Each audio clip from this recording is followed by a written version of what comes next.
आज हम एक ऐसी कहानी की गहराइयों में उतर रहे हैं जो मध्य प्रदेश के एक छोटे गुमनाम से कस्बे बरसाती से जुड़ी है। हाँ, बरसाती। हमारे पास जो ब्यौरा है, गायब होते साए बरसाती का रहस्य, वो वहां हुई कुछ बेहद अजीब और कह सकते हैं रहस्यमय घटनाओं का जिक्र करता है। बिल्कुल। सोचिए, एक ऐसी जगह जहां लोग अचानक गायब होने लगते हैं। कोई शोर नहीं, कोई सुराग नहीं, बस रात का अंधेरा, एक अजीब सी रोशनी और दिल दहला देने वाली खामोशी। तो चलिए इस रहस्य की परतों को खोलने की कोशिश करते हैं। देखते हैं ये ब्यौरा हमें कहाँ ले जाता है। बिल्कुल, शुरू करते हैं। तो कहानी की शुरुआत होती है रामकृष्ण नाम के एक किसान से। रात के करीब 11:30 बजे का वक्त था जी। वो अपने खेतों में ट्यूबवेल देखने गए थे। मतलब रोज का काम था उनका, रोजमर्रा का काम। हाँ। पर उस रात कुछ बिल्कुल अलग हुआ। उन्होंने बताया कि कैसे आसमान से एक तेज नीली रोशनी सीधे उनकी तरफ आई। नीली रोशनी? हाँ, पहले लगा कोई हेलीकॉप्टर होगा, पर अजीब बात ये थी कि कोई आवाज नहीं थी, एकदम सन्नाटा। कोई आवाज नहीं। ये अजीब है, हेलीकॉप्टर तो आवाज करता है ना। बिल्कुल। और फिर मामला और भी डरावना हो गया। खेत के बीच से अंधेरे में से कुछ लंबी छायादार सी आकृतियां उनकी ओर बढ़ने लगीं। आकृतियां? और तभी एक और अजीब चीज हुई। उनकी टॉर्च जो बिल्कुल ठीक थी, वो अचानक बंद हो गई अपने आप। टॉर्च बंद हो गई? हाँ। उन्हें जो आखिरी बात याद है वो है उनकी बकरी का डर के मारे चीखकर जमीन पर गिर जाना। इसके बाद सब धुंधला, कुछ याद नहीं। अच्छा, तो देखिए अब पहला वाकया ही कितना दिलचस्प है। इसमें कई चीजें एक साथ हैं। हाँ। एक तो वो दृश्य अनुभव, नीली रोशनी, वो आकृतियां, फिर श्रव्य या उसका अभाव, मतलब वो गहरा सन्नाटा। सही। और फिर तकनीकी गड़बड़ी, टॉर्च का बंद हो जाना। ये किसी आम घटना की तरफ तो इशारा नहीं करता? नहीं, बिल्कुल नहीं। और बकरी की प्रतिक्रिया, वो उसको डर को और ज्यादा वास्तविक बनाती है, जैसे वो भी महसूस कर रही थी कि कुछ गड़बड़ है। हाँ, ये टॉर्च का बंद होना और सन्नाटा, ये किसी तरह के ऊर्जा क्षेत्र या प्रभाव की तरफ इशारा करता है शायद। हाँ, ये संभव है। ये जो विद्युत चुंबकीय असर की बात है, वो अक्सर ऐसी घटनाओं में सुनने को मिलती है। टॉर्च का बंद होना शायद उसी का हिस्सा हो। और बकरी का डरना भी ये दिखाता है कि ये सिर्फ रामकिशन का वहम नहीं था। बिल्कुल। जानवर अक्सर ऐसी चीजों को ज्यादा जल्दी महसूस कर लेते हैं।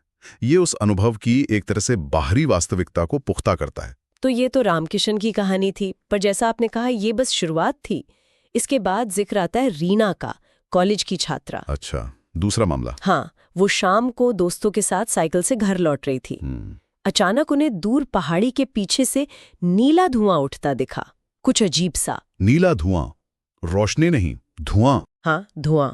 दोस्तों ने शायद ध्यान नहीं दिया या टाल दिया, पर रीना की नजर उस धुंध में छिपी एक आकृति पर पड़ गई, धुंधली सी। फिर से आकृति? हाँ, और यहीं पर मामला और भी अजीब हो जाता है। रीना ने महसूस किया जैसे कोई सीधे उनके दिमाग में बोल रहा हो।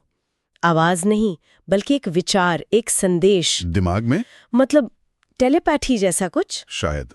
संदेश था, मत देखो, लौट जाओ, साफ। बाप रे। मत देखो, लौट जाओ। वो इतनी डर गईं कि चीख भी नहीं पाईं। आंखों के सामने अंधेरा छा गया और जब होश आया तो वो सड़क किनारे अकेली थीं। अकेली। और दोस्त? दोस्त गायब, हमेशा के लिए। उस शाम के बाद वो फिर कभी नहीं मिले। ये तो बहुत ही ज्यादा चौंकाने वाला है। मानसिक संवाद का ये पहलू, ये रामकृष्णन के अनुभव से बिल्कुल अलग है। हाँ, वहां तो सामना ज्यादा भौतिक था। बिल्कुल। रोशनी थी, आकृतियां थीं, टॉर्च बंद हुई। यहां तो सीधा मन पर असर डालने की बात है। ये किसी बहुत ही उन्नत तकनीक या किसी ऐसी क्षमता की ओर संकेत करता है जिसके बारे में हम शायद जानते भी नहीं। असल में रीना के लिए ही था? क्या उन्हें चेतावनी दी जा रही थी, या शायद उन्हें जानबूझकर छोड़ा गया? ये सवाल इस घटना को और ज्यादा रहस्यमयी बना देता है। क्या रीना को कुछ ऐसा देखने से रोका जा रहा था जो उन्हें नहीं देखना चाहिए था? स्रोत हमें इसका जवाब तो नहीं देता, लेकिन ये पैटर्न कि कुछ लोग गायब होते हैं, कुछ बच जाते हैं, ये किसी सोची समझी योजना का आभास देता है। हाँ, रैंडम नहीं लगता। बिल्कुल। ये उस घटना के पीछे के मकसद या तरीके पर गंभीर सवाल खड़े करता है। ये वाकई बहुत परेशान करने वाला है। अब तीसरे मामले पर आते हैं। विजय, एक ट्रक ड्राइवर। अच्छा, ट्रक ड्राइवर। हाँ, वो रात में हाईवे पर ट्रक चला रहे थे। अचानक उनके ट्रक का रेडियो अजीब आवाजें निकालने लगा, जैसे कोई अनजान भाषा हो, खरखराहट भरी। रेडियो में गड़बड़ी? ये फिर से वैसा ही पैटर्न है। तकनीकी हस्तक्षेप। हाँ, और तभी सड़क पर उनके ट्रक के ठीक सामने आसमान से एक चमकदार गोला उतरा, बड़ा सा, और रास्ता पूरी तरह बंद हो गया। गोला मतलब कोई यान जैसा? शायद। विजय ने ब्रेक लगाने की कोशिश की, पर ऐसा लगा जैसे किसी ने उन्हें काबू कर लिया हो। हाथ पैर हिल नहीं रहे थे, पूरी तरह जकड़ लिए गए थे। पैरालिसिस जैसा। और फिर उन्होंने जो देखा वो और भी भयानक था। काले लंबे शरीर और बड़ी सफेद आंखें। ऐसे प्राणी उनके ट्रक के चारों ओर घूम रहे थे। यहाँ प्राणियों का विवरण ज्यादा साफ है। पिछली बार तो सिर्फ छायादार आकृतियां थीं। हाँ, यहाँ विवरण काफी स्पष्ट है। विजय को लगा कि बस अब उनकी जान नहीं बचेगी। जाहिर है। पर फिर रहस्यमयी ढंग से अगली सुबह वो अपने घर के बिस्तर पर जागे, थके हुए पर सुरक्षित। घर पर? लेकिन ट्रक गायब था। हाईवे से जहां उन्होंने उसे रात में देखा था, वो ट्रक फिर कभी नहीं मिला। पूरा ट्रक गायब? ये तो बहुत बड़ी बात है ना? विजय का अनुभव कई चीजें साफ करता है। एक तो उन प्राणियों का हुलिया, लंबे, काले, बड़ी सफेद आंखें। जी। दूसरा, उनकी तकनीक के और सबूत, वो चमकदार गोला, शरीर को निष्क्रिय कर देना। और तीसरा, अपहरण करके वापस छोड़ने की क्षमता। लेकिन ट्रक क्यों ले गए? यही सवाल है। शायद उसका अध्ययन करना था, या वो सिर्फ एक सबूत मिटाना चाहते थे। और रेडियो में गड़बड़ी, जैसा हमने पहले कहा, वो विद्युत चुंबकीय असर की ओर इशारा करती है। ट्रक का गायब होना, ये एक ठोस भौतिक प्रमाण है। ये इसे पिछले मामलों से थोड़ा अलग बनाता है। अब ये सिर्फ महसूस करने या याद रखने की बात नहीं रही। बिल्कुल। एक भारी भरकम ट्रक का गायब हो जाना इस पूरी घटना को एक अलग ही, ज्यादा गंभीर धरातल पर ले आता है। हाँ, और जाहिर है धीरे धीरे बरसाती कस्बे के लोगों को एहसास होने लगा कि ये कोई आम हादसे नहीं है। एक डर, एक खौफ पूरे कस्बे में फैल गया। लोग बातें करने लगे होंगे। लगभग हर पीड़ित, हर गवाह, सब मिलती जुलती बातें बता रहे थे। वही नीली रोशनी, अजीब आवाजें, या वो गहरा सन्नाटा, और वो लंबी परछाइयां, या वो अजीब दिखने वाले प्राणी। एक और अजीब बात जो सामने आई, ऐसा लगता था जैसे इन घटनाओं के दौरान समय ठहर सा जाता हो। समय कैसे? लोगों ने बताया कि उनकी घड़ियां बंद हो जाती थीं और उनकी यादें अधूरी रह जाती थीं। बीच का वक्त गायब, जिसे मिसिंग टाइम कहते हैं। अच्छा, मिसिंग टाइम। हाँ, ये भी अक्सर ऐसी रिपोर्ट्स में आता है। ये पैटर्न बनना बहुत महत्वपूर्ण है। क्यों? क्योंकि जब अलग-अलग लोग अलग-अलग समय पर एक जैसे अनुभव बताते हैं, रोशनी, आकृतियां, समय का रुकना, तकनीकी गड़बड़ी, तो ये सिर्फ संयोग नहीं हो सकता। सही कहा। ये किसी बाहरी, लगातार सक्रिय चीज या शक्ति का संकेत देता है। जैसा स्रोत में बताया गया है, ये कोई एक ही तरह की बार-बार होने वाली घटना थी जो पूरे कस्बे को प्रभावित कर रही थी। या फिर ये गहरे मनोवैज्ञानिक सदमे का नतीजा भी हो सकता है। दिमाग खुद ही भयानक अनुभव के हिस्सों को ब्लॉक कर देता है। या फिर अगर हम स्रोत की बातों को माने, तो शायद समय के साथ ही कोई छेड़छाड़ हो रही थी। उफ, जो भी हो, ये अनुभवों की असाधारण प्रकृति को और गहरा करता है। बिल्कुल। ये सब सुनकर ही डर लगता है। लेकिन बरसाती की कहानी का क्लाइमैक्स आना भी बाकी था।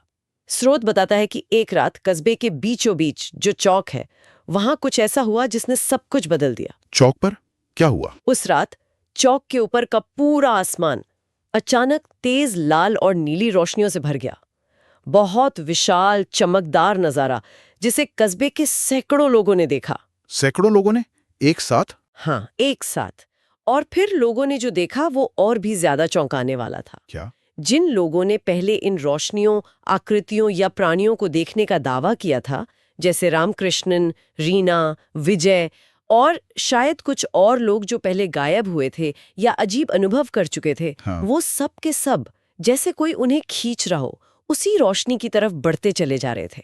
उन्हें आखिरी बार चौक पर उस रोशनी की ओर जाते हुए देखा गया। सब एक साथ, मतलब जैसे उन्हें बुलाया जा रहा हो। हाँ, बिल्कुल वैसा ही। और इसके तुरंत बाद आसमान से एक विशाल काली छाया नीचे उतरी, बहुत बड़ी। उसने पूरे चौक और आसपास के इलाके को ढक लिया और फिर सब कुछ एक घने धुएं जैसी चीज में समा गया। एक विशाल छाया और धुआं। हाँ, अगली सुबह जब वो धुआं छटा तो चौक बिल्कुल खाली था। वो लोग जो रोशनी की तरफ गए थे वो वहां नहीं थे। गायब। कोई सुराग नहीं, कोई निशान नहीं, सिवाय जमीन पर बने कुछ बड़े जले हुए गोल निशानों के और हवा में फैली एक अजीब सी धातु जैसी गंध के तरह से सारी कड़ियों को जोड़ता तो है, लेकिन मुख्य रहस्य को और गहरा कर देता है। क्या उन सभी को अगवा कर लिया गया एक साथ? लगता तो यही है। पर क्यों? क्या ये कोई प्रयोग था जो पूरा हो गया, या कोई और ही मकसद था? जमीन पर जले निशान और धातु की गंध जैसी भौतिक चीजें साफ बताती हैं कि ये सिर्फ लोगों का वहम नहीं था, कुछ ठोस जरूर हुआ था। हाँ, ये कोई कल्पना नहीं लगती। बिल्कुल। ये हमें उस जरूरी सवाल पर लाता है, ऐसी कौन सी चीज या शक्ति हो सकती है जो इन सभी घटनाओं की व्याख्या कर सके? रोशनी, आवाज, मानसिक संवाद, अपहरण, भौतिक निशान, इन सबको एक साथ कैसे समझा जाए? यही तो सबसे बड़ा सवाल है, जिसका जवाब शायद कभी ना मिले।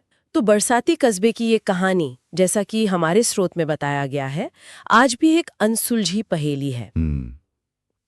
वो कौन थे? परग्रही प्राणी, जैसे विजय के विवरण से लगता है, या किसी का कोई भयानक प्रयोग? स्रोत हमें कोई पक्का जवाब नहीं देता।